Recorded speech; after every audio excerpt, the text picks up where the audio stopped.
Welcome back to another review where today it's going to be on the Hornby Peckett, which released it back in 2020. These are highly detailed models, so let's get into the review. As you can see, I have the Peckett in two liveries, one in the Sherwood livery and one in the Westminster livery. Both of these liveries differentiate between the funnels and even the valve cap, so let's get into the differences. Starting off with the Sherwood livery, as you can see it has a very nice painted funnel just here, along with a nice valve cap with plastic valve caps. But up on the top here with the whistle, it actually has a brass whistle. This is brass, yes. It also has a very nice other details, such as a brake lever just down here and some anonymous pipe that I don't know about. It also has very nice rod detail that all separately moves and moving the locomotive along the track. It also has metal buffers but does not have them sprung. A bad thing about this loco is that if you do want to get it fitted with a DCC chip, the boiler cover will probably fall off. Moving on to the Westminster version of this loco, as you can see right here, it has a much different valve cover with a much more traditional valve cover than the other Peckett. It also has a bigger funnel than the Sherwood Peckett because this one actually moved cement. It also features the same brass whistle, same brake rod, etc. I think that on this one it's shorter actually. Let me check that. Yeah, it's actually shorter on one side, so that's a nice little detail on there. Also has that little anonymous pipe that I know nothing about. It has the same rod details as the other Peckett with a very nice piston box.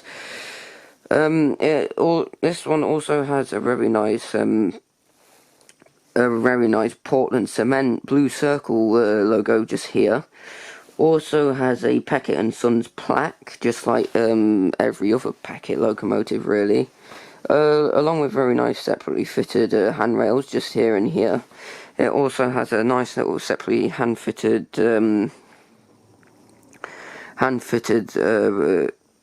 brake lever, I guess. Brake lever, I think that's the right term.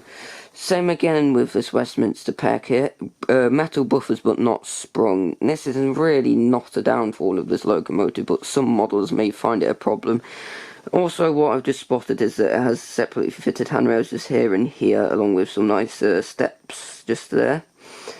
This Peckett also features the same pulling power as the other Peckett because they're the same sort of mechanism.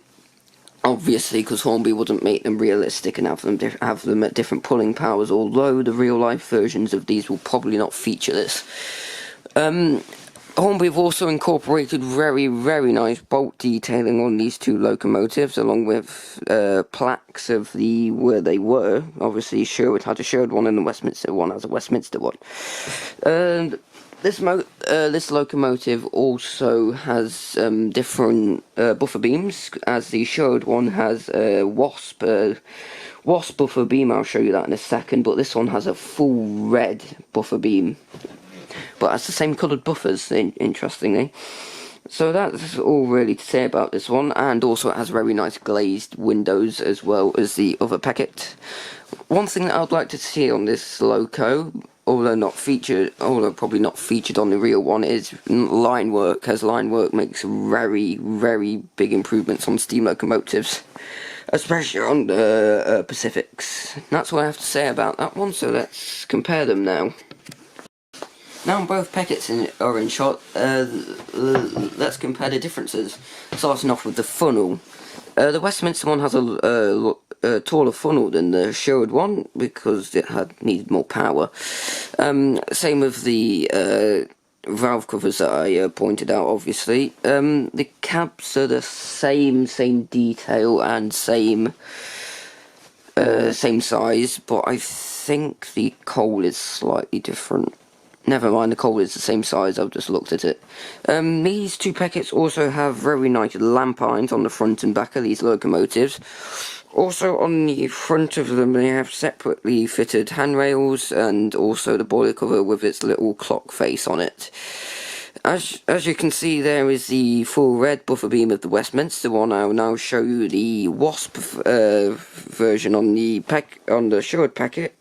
As you can see, it's very colourful and very striking to the eye, along with that very nice sort of pea green. Although it does have a red like buffer stand things. These locos featured the same coloured wheels, except for the Sherwood Peckett has slightly brighter silver lining on it than the Westminster one.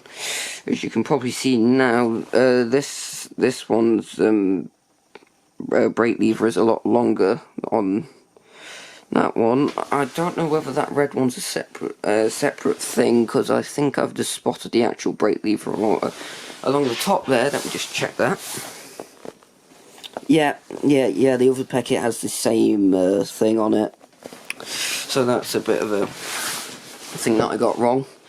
These two models have the same steps. They're not different in any way. And that's really it about them, so I'll get them on the track and get them running. I have now got the Westminster Peckett on the track and ready to run. Let's test its slow running capabilities.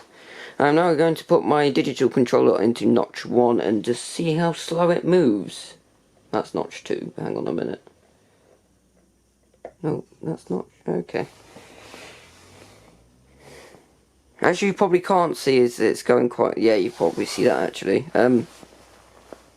It moves quite slow, obviously, but this just shows how a good mechanism can make a small locomotive work. So I'll now run it at full speed and show you how it runs overall. Right then, let's get this Peckett running up to speed. And I'm going to put my digital controller into notch 6, which is the suitable running speed for this loco, as if you run it anything below notch 6, it will probably stick on the points. I've now probably jinxed it. But anyway, it runs very smoothly when it doesn't stick on points, but when it does, it sort of ruins the run. It's just managed to pass the points actually, so I think it's okay today, which is good, but I'm just going to let it run around a bit.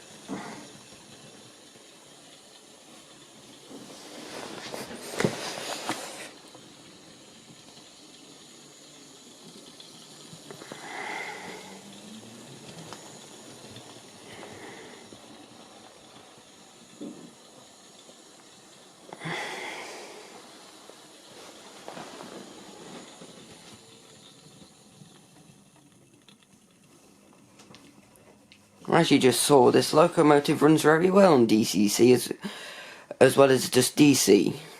But DCC most commonly makes an improvement to locomotives as it puts less wear and tear onto the motor.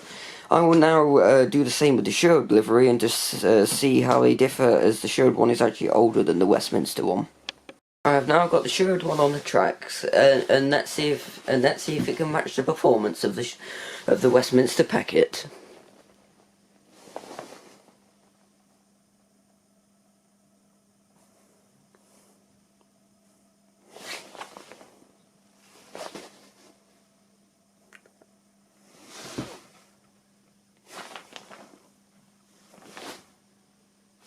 Okay, on notch 1 on my digital controller, the Sherwood Peckett does not move. This is probably its age showing, as this model is about a year old, so it's not going to be as good as the other Peckett. Oh, it's on the wrong number. Ah. 1 second.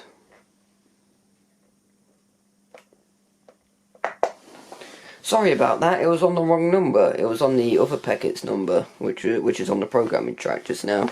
But anyway, let's see if it...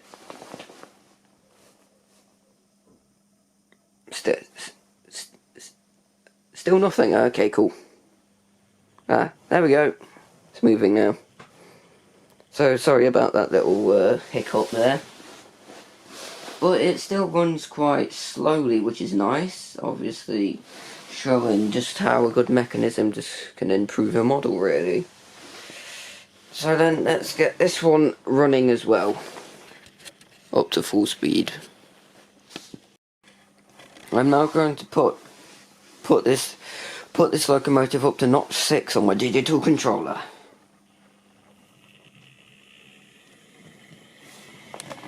As you can see, it is the same smooth running as the other Peckett, but let's see if it sticks on the points.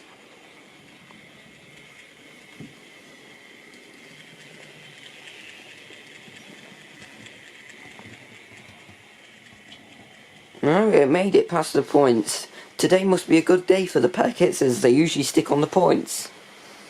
So it's really the same kind of running quality as the Westminster Peckett, which should be expected of this locomotive because it is the same mechanism. So that is quite interesting, really.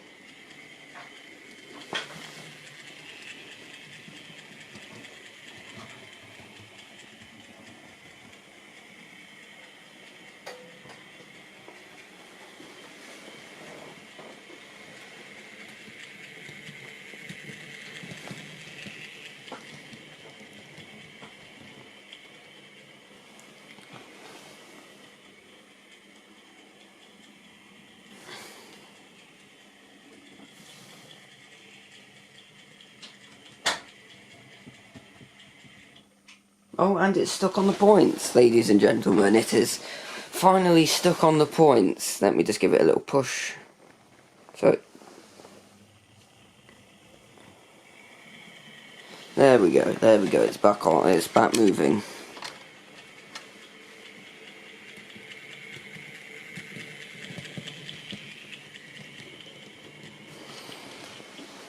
So then, I'm now going to give you my final verdict on verdict on these two locos, whether it's a must-buy, wait for sale, or completely avoid. Two locos, whether it's a must-buy, wait for sale, or completely avoid. For these two locos, it must be a must-buy for the quality that you get for the price. These two locos only cost £100 for the non-DCC version, about £130 for one with a digital chip. As you saw from the review, these models are absolutely amazing, and one thing that I didn't mention is that these models actually have a die-cast boiler. So that's very nice of Hornby to do, and it just adds to the weight of the overall loco, which adds to the pulling power. Unfortunately, the cabs are plastic because they do a four-wheeled version of this loco, which has the same cab but shorter boiler. So that's it for this locomotive review.